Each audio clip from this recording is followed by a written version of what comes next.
Hola, muy buenas tardes. Gracias por acompañarnos nuevamente en una transmisión más de esto que pretende ser una asesoría jurídica para tratar de que los obreros y las obreras del país entiendan un poco más sus derechos y la forma de ejercitarlos. Yo soy Susana Prieto Terraza, soy abogada de trabajadores y pues la intención de estas transmisiones que pasan de lunes a viernes a las 5:30 de la tarde, tiempo de Mexicali, Baja California, hasta donde envío un saludo y un abrazo combativo a todos mis compañeros activistas de por allá de Baja California Norte, a las 6:30 de la tarde de Ciudad Juárez, Chihuahua, mi tierra amada, mi tierra natal, desde donde transmito el día de hoy, a las 7:30 de la tarde desde mi Matamoros querido, de donde fui exterrada por parte de Francisco Javier García Cabeza de Vaca y el Poder Judicial que está trabajando a su servicio por las declaraciones del presidente y el personal jurídico de la Junta Especial 6 de la Local de Conciliación y Arbitraje y 7:30 también de la Ciudad de México. Nosotros tratamos de alguna forma de hacer un poco más sencilla la explicación, sobre todo en estos tiempos de la nueva normalidad, el nuevo neoliberalismo, la nueva normalidad y todo lo demás, porque, mire, es muy difícil entender todo lo que pasa.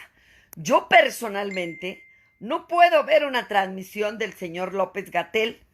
En los comentarios no, porque luego me da, no sé, como mucha desesperación que todo mundo dice, qué guapo es usted, qué lindo, pero nadie le entiende nada. Por eso son los comentarios de qué lindo el señor López-Gatell. Ay, doctor, qué chulo, qué adorado por estarnos informando, pero no entienden un carajo, y tratándose de trabajadores, mucho menos. No entiendo yo, que soy abogada. Hay doctores que tienen que ver 2, 3 veces el video para entenderle, porque la verdad hay cuestiones muy técnicas que él como epidemiólogo puede creer que son muy sencillas, pero los trabajadores no las entienden. Nada más y nada menos, el día de ayer les hizo un recordatorio a los vulnerables que están completamente en estado de indefensión ante esta nueva normalidad, ante el acuerdo que surgió, que se publicó el 27 de julio del 2020 en el Diario Oficial de la Federación, que no dice un carajo. Dice que a partir de esa fecha las regulaciones para regresar a laborar de acuerdo a la semaforización de los estados se darán a conocer en la página electrónica www.coronavirus.gov.mx. Ahí dieron a conocer estos nuevos lineamientos para regresar a laborar, ya fuera en semáforo rojo, en semáforo naranja, en amarillo, porque pues en el gobierno federal, como dicen una cosa, dicen otra. De un día para otro, como la chimostrunfa, pues nos dicen una cosa y luego aparece otra. El semáforo rojo es un altísimo grado de riesgo, ¿sí? El estado de Tamaulipas permaneció en semáforo rojo hasta esta semana que acaba de pasar es la primera que está en semáforo naranja. Hasta la semana anterior permaneció en semáforo rojo. El 27 de julio se dieron a conocer lineamientos específicos de los vulnerables que podían regresar a laborar, ya fuera en semáforo rojo, en semáforo naranja, en semáforo amarillo o en semáforo verde. Originalmente, cuando empieza el proyecto de la semaforización, se establece que las personas vulnerables en Chihuahua no pueden regresar a laborar hasta el semáforo amarillo y en Tamaulipas hasta el semáforo naranja. Pero estábamos hablando de los vulnerables que describen en el acuerdo publicado en el Diario Oficial de la Federación el 24 de marzo del 2020. Es decir, mujeres en estado de embarazo. No establecían en ese momento hasta qué mes de embarazo, a partir de cuándo terminaba. Mujeres en periodo de lactancia, personas, hombres o mujeres, mayores de 60 años o personas que padecieran alguna enfermedad crónica degenerativa y mortal, como podía ser el diabetes, la hipertensión, el lupus, el asma, el cáncer, las deficiencias renales, las deficiencias respiratorias y cardíacas. En términos generales, Esos eran los vulnerables cuando empezó todo esto del proyecto de la semaforización y que esto se iba a regular de acuerdo al número de contagios, al número de muertes, al número de camas disponibles en cada uno de los estados, y por ello iba a empezar a trabajar el gobierno del estado en establecer las regulaciones de su estado de acuerdo a todos estos parámetros. Bien, ayer, en el video que hicimos ayer, yo sigo diciendo que los vulnerables no pueden regresar a trabajar. ¿Quiénes? Ninguno. Y le voy a decir por qué. Porque yo no soy una idiota que leo las publicaciones que no se les entiende ni jota, porque a la del 27 de julio, los lineamientos del 2020, yo quiero saber quién fue el sacale punta a su lápiz que sí entendió lo que se publicó en esta página de www.coronavirus.gov.mx respecto de los lineamientos. Prácticamente no lo entendió nadie y les voy a decir por qué. Porque hace unos días también transmití un video que hicieron en el Instituto Mexicano del Seguro Social diciéndole a las empresas que no estuvieran mandando a los vulnerables a consulta a efecto de que les dieran el alta en el Instituto Mexicano del Seguro Social, que ellos no tenían nada que ver con los lineamientos publicados por la Secretaría de Salud en esta página y que no eran ellos quienes iban a decir si los hipertensos y los diabéticos estaban controlados o no, que las directrices estaban marcadas claramente y entonces le avientan la balona a las empresas, que las empresas se enojan, pero como hay una serie de individuos y de mujeres que tampoco son seres pensantes, que tampoco entienden como usted y como yo, y lo único que hacen es insultar. Mira, Dios mío de mi vida, aquí el perfil falso de Susana Prieto Terrazas está publicando que Guarneros es mi amante. Dios que los perdone. Qué bueno que publican, porque este que está publicado aquí, que dice Susana Prieto Terrazas, clonaron mi perfil. Váyase, pique la bolita y vea que no tiene más de 131,000 seguidores y quítele su manita de sigue. Y cada vez que vea estupideces como la que está viendo en la pantalla, piense que son o los setemistas, o los líderes de los organismos empresariales, o los empleados de la Junta de Conciliación, o los chayoteros de Matamoros. Cuidado con lo que ve y lee. Ese no es mi perfil. Mi perfil es desde el que estoy transmitiendo y yo estoy sosteniendo el teléfono con una mano y acá está la otra. Yo no he publicado nada y por favor les pido a los que estén leyendo esta tremenda estupidez, que por supuesto no la crean, no la voy a borrar en este momento, ni la voy a borrar más adelante, para que ustedes puedan ver lo que están haciendo las empresas, los líderes sindicales charros, los chayoteros y los gobiernos de los estados de Chihuahua y de Tamaulipas, siguiendo lesionando mi imagen. Muchas gracias y disculpen por favor por la interrupción. Miren, les voy a tratar de sintetizar esto. Bueno, usted puede abrir la página de www.coronavirus.gov.mx para que constate lo que yo le estoy diciendo en este video. Y ahí va a aperturar usted algo que se llama, aquí se lo publico, se lo digo, se llama Criterios para las poblaciones en situación de vulnerabilidad que pueden desarrollar una complicación o morir por COVID-19 en la reapertura de actividades económicas de los centros de trabajo. A partir del 24 de marzo, que no era tan grave la situación, en términos generales podían morir todo aquel que fuera hipertenso y todo aquel que fuera diabético. Ahora que la situación es más grave en México, ya no son todos. Quiero que los trabajadores y las trabajadoras entiendan que las empresas están muy encabritadas y en este sentido yo creo que con razón.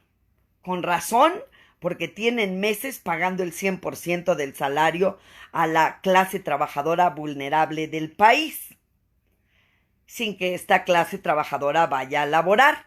Por eso ahora, como al gobierno federal se le estaba haciendo engrudo el camote con tanto reclamo del sector empresarial de que si iban a seguir con esta declaratoria de emergencia sanitaria nacional y las empresas iban a seguir pagando el 100% del salario a todos los trabajadores, pues que las empresas iban a ir a la quiebra, que se iban a ir retirar de México y se iban a ir a China, donde la mano de obra es más barata, una mentira vil que ya se demostró hace años, pero con la que siguen manipulando trabajadores, y entonces se establece que van a regresar de manera gradual ahora que está más peligrosa la cosa, y entonces dicen, bueno, las embarazadas, ¿cuáles embarazadas? Dicen ellos, escuche todo el video, porque si está embarazada y escucha esto y dice, es todo lo que me interesa de este video, porque yo tengo menos de 6 meses de embarazo o tengo más de 6 meses de embarazo, y se va del video, no va a entender un carajo, porque la conclusión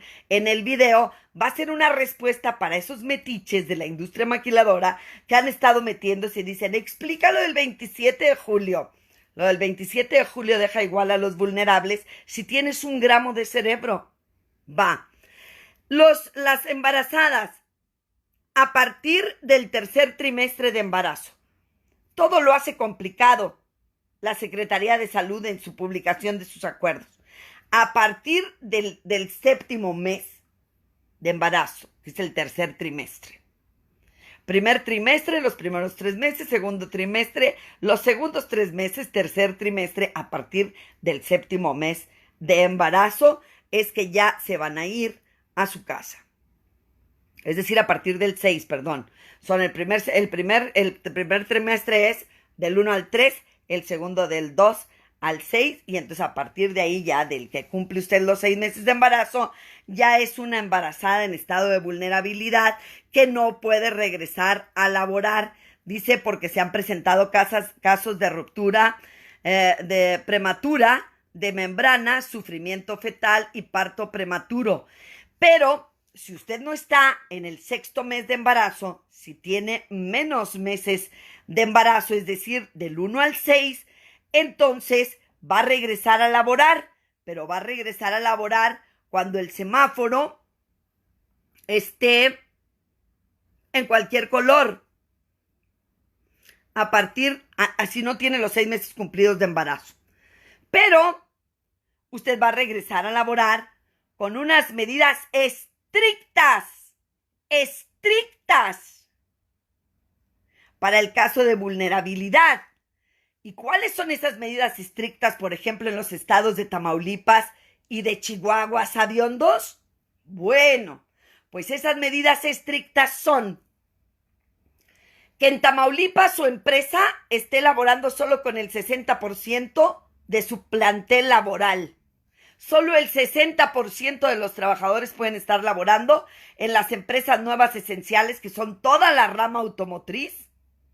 60%.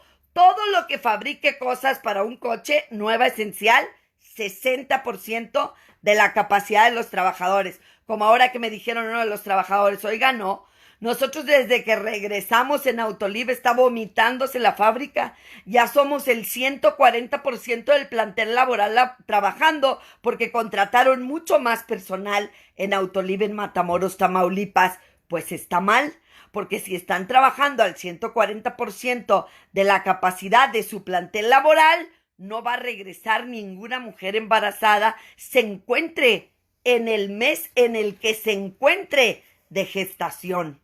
Por eso yo les decía a ustedes el día de ayer que de qué sirve que pongan estas medidas del 27 de julio.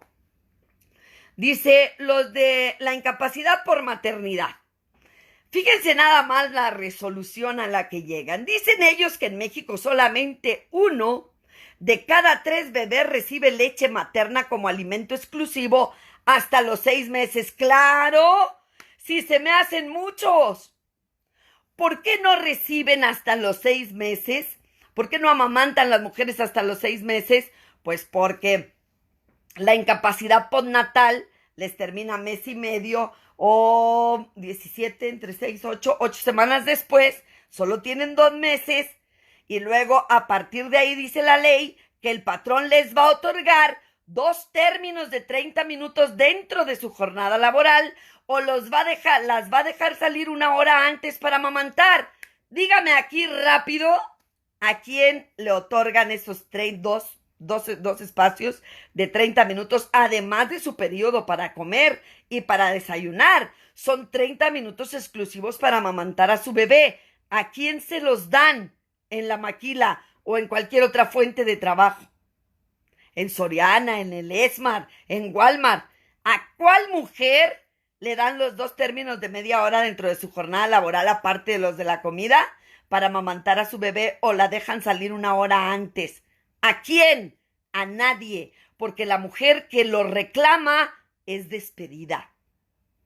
Entonces, dice, ahora descubrieron en la Secretaría de Salud el hilo negro y dijeron, un solo bebé de 3 que nacen son amamantados hasta los 6 meses. Claro, los de las amas de casa que están en extinción.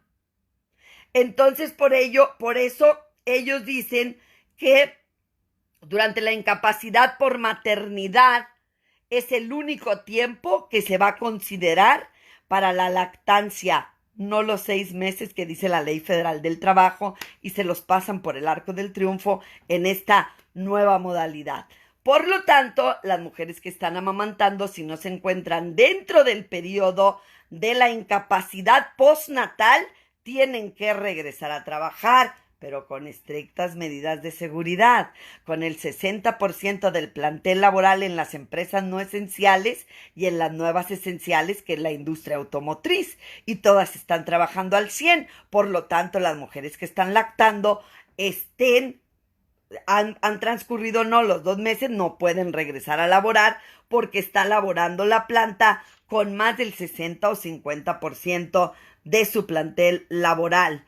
Tenemos aquí, por ejemplo, a las personas que son obesas, que su masa corporal es superior a los 40 kilogramos. Hay una tabla para determinar qué masa corporal tenemos en relación con la estatura y con el peso. Tiene que pasar de 40 kilogramos para que, y no es nada más que estén en un sobrepeso. Tiene que revisar esa tabla porque si está abajo de esos 40 kilogramos debe regresar, que es una obesidad mórbida que le dicen los médicos. No nada más porque está gordito, exquisito como yo, no va a regresar a laborar. Tienen que ser 40 kilogramos por metro cuadrado. No lo entiendo yo eso, pero bueno, así está la cosa. Pero si es obeso y no llega a los 40, de todas formas tienen que respetar el porcentaje de personal laborando dentro de la planta, 60% en Tamaulipas, 50% en Chihuahua. Si sus plantas están laborando y tienen nada más 30 kilogramos, ¿verdad?, de masa corporal, pues entonces no debe regresar a laborar porque es obeso. No tiene obesidad mórbida, pero es obeso. Y como la empresa está laborando con más del 60% de su plantel laboral en Tamaulipas, en Matamoros, en Reynosa, en cualquiera de los municipios de Tamaulipas, y con más del 50% en Ciudad Juárez, Chihuahua, entonces no puede regresar a laborar. Y así nos vamos a ir. Los mayores de 60 años tampoco pueden regresar a laborar.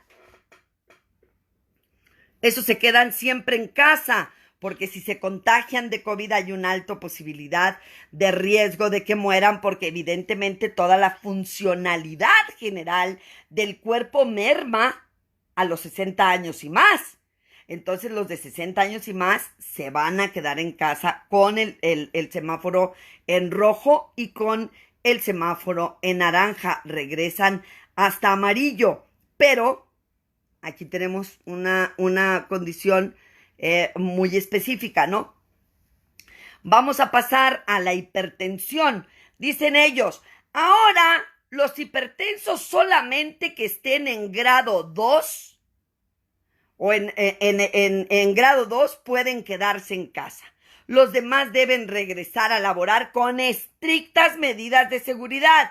¿Cuál es la primera medida estricta de seguridad en Tamaulipas? que se respete que solo labore el 60% de la planta laborada acostumbrada. Si su planta está laborando con todos los trabajadores de siempre, entonces no puede usted regresar a laborar aunque tenga hipertensión grado 1. Pero ¿cuál es la hipertensión grado 2? Cuando la presión sistólica, que es lo de arriba, acuérdese que siempre le dicen, creo que la ideal es 120/80 o algo por ahí. Bueno, la de arriba, esa es la sistólica, tiene que estar entre 160 y 179 o superior, ¿no? Y la diastólica, que es la que está abajo sobre 80, la que debe estar normalmente en 80 o no más de 80, que esté de 100 a 109. Ese sería el grado 2. Pero si las empresas están laborando en Tamaulipas con más del 60% de su plantel laboral y con más del 50% en el estado de Chihuahua, no puede regresar ningún hipertenso, aunque sea en el grado 1. Van aquí, por ejemplo, y cuando vean esto, si se meten a la página de internet se van a morir igual que yo, con los trabajadores de la diabetes mellitus descontrolada, ¿sí? Dice que tiene que estar la diabetes de la población mayor de 20 años, no le entiendo, con un HbA1c mayor que el 8%. Esos son los que se van a quedar en casa. No le entiendo un diabólico, pero ahorita les voy a decir qué fue lo que pasó con todo esto. Aquí tienen a las personas que tienen problemas de obstrucción pulmonar, enfermedades pulmonar obstructivo crónicas, que son los padecimientos de EPOC, que les dicen en el Seguro Social. Dice que tiene que estar establecido un diagnóstico, dice por parte de neumología y requiere de un tratamiento diariamente. Y luego también hay otro padecimiento, dice personas que viven con asma, dice solo que esté descontrolado y tiene que estar establecido por el Departamento de Neumología y presentar síntomas diariamente que le afecten el sueño y el trastorno y el sabe cuánto. Bueno, las personas con enfermedades cardiovasculares, ríase de eso, o cerebrovascular, bueno, aquí dice que el diagnóstico esté establecido por cardiología o neurología y requiere de tratamiento continuado o ha requerido de alguna hospitalización por patología en el último año. Pues si cardiología los atiende cada 8 meses cuando bien les baje, ¿no? En el Seguro Social, entonces no hay forma de saber si usted que tiene un padecimiento cardíaco está en ese supuesto o la empresa tiene que mandar a hacer un diagnóstico. Y le voy a decir ahorita por qué están bien encabritados y por qué o despidieron a todos los vulnerables o regresaron a todos los vulnerables a trabajar y les valió, violando sus derechos humanos y laborales, por supuesto. Dice aquí los trabajadores, las personas enfermas con padecimientos renales. Dice trabajadores en estadio KDIGO, que significa Kidney Disease Improving Global, es una terminología en inglés. Dice con 3B o mayor, con eventos de proteinuria en el último año o alguna otra manifestación de compromiso renal. Pues tienen que hacer un examen para saber en qué etapa está usted ahí.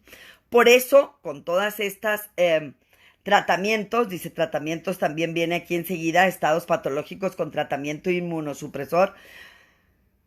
No van a terminar de entender todo esto, no lo entendieron las empresas cuando recién sale publicado el 27 de julio del 2020, las empresas empiezan a llamar a sus vulnerables y les dicen que tienen que presentarse en el Seguro Social, ya sean diabéticos, hipertensos, que son los más frecuentes, ya si tienen cáncer, si tienen problemas o deficiencias renales, para saber si están en estos estadios que establecen los lineamientos de la publicación del 27 de julio del 2020. Y hace unos días les hice una publicación a ustedes donde el Instituto Mexicano del Seguro Social, no yo, le dijo a las empresas, no me estés mandando a nadie a consulta y mucho menos a los vulnerables, porque ellos se pueden infectar de COVID-19 si me los mandas al Seguro Social. No voy a ser yo, Seguro Social, quien te diga si está controlado un diabético o un hipertenso o no. tú le tendrás que mandar a hacer el expediente y entonces es cuando se encabritan las empresas y dicen, no, el gobierno federal ya no quiere pagar nada. Quieren que nosotros sigamos manteniendo a los vulnerables. Fácil, despídelos y págales su indemnización o bien que se regresen a laboral. Si se mueren o se contagian o lo demás, ya les tocaba, pero no vamos a continuar haciendo esto que el gobierno quiere. No están cumpliendo porque los exámenes médicos que a ustedes les hacen en las maquilas se los hace su médico, el médico que nunca está en la maquila, ahora está yendo dizque para hacerles los exámenes. Según me refieren los trabajadores, solo les hace el examen con la pistolita de la fiebre, hace lo que puede ser manual, como por ejemplo a los hipertensos les toma la presión para saber en qué nivel andan, pero los hipertensos podemos tener varias oscilaciones aún en tratamiento durante el día. Y si usted está controlado en ese momento, el médico de la planta lo regresó a trabajar indebidamente. ¿Por qué? Porque en Tamaulipas están laborando con más del 60% del plantel laboral y en Chihuahua están laborando con más del 50% del plantel laboral. Puede ser que las empresas tengan razón. Las empresas tienen meses pagando el salario de los trabajadores vulnerables en esta situación. La Ley Federal del Trabajo no prevé que durante todos estos meses estuvieran pagando, solo lo dijeron de manera verbal. Ninguno de los acuerdos publicados por el Diario Oficial de la Federación establece los lineamientos de que deberán pagarles el salario al 100% y de que nadie puede ser despedido durante la pandemia. Esas fueron declaraciones del secretario de Relaciones Exteriores, el señor Marcelo Ebrard, de la secretaria del Trabajo y Previsión Social, la licenciada Luisa María Alcalde, pero no se encuentran descritos dentro del cuerpo de los acuerdos que han ido evolucionando durante el transcurso del tiempo desde el 24 de marzo del 2020 hasta la fecha, publicados en el Diario Oficial de la Federación. La mayor parte de los trabajadores vulnerables regresaron a laborar por orden del patrón de forma ilegal y también fueron despedidos de forma ilegal. Aún y cuando ustedes hayan firmado una renuncia, un finiquito, porque les dijeron, o firmas el finiquito, de todas maneras estás despedido, y ya no tenían dinero porque algunos no les han pagado el 100%,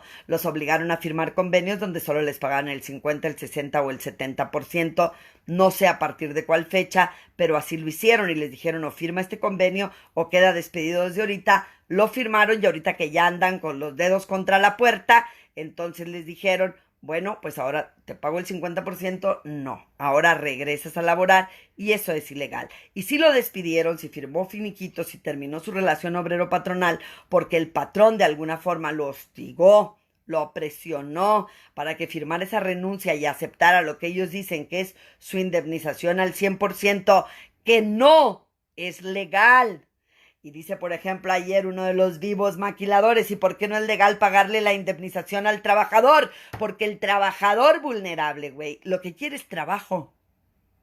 Y la prerrogativa entre elegir por el trabajo y por la indemnización es exclusivamente del trabajador, de acuerdo a la fracción 22 del artículo 123 constitucional.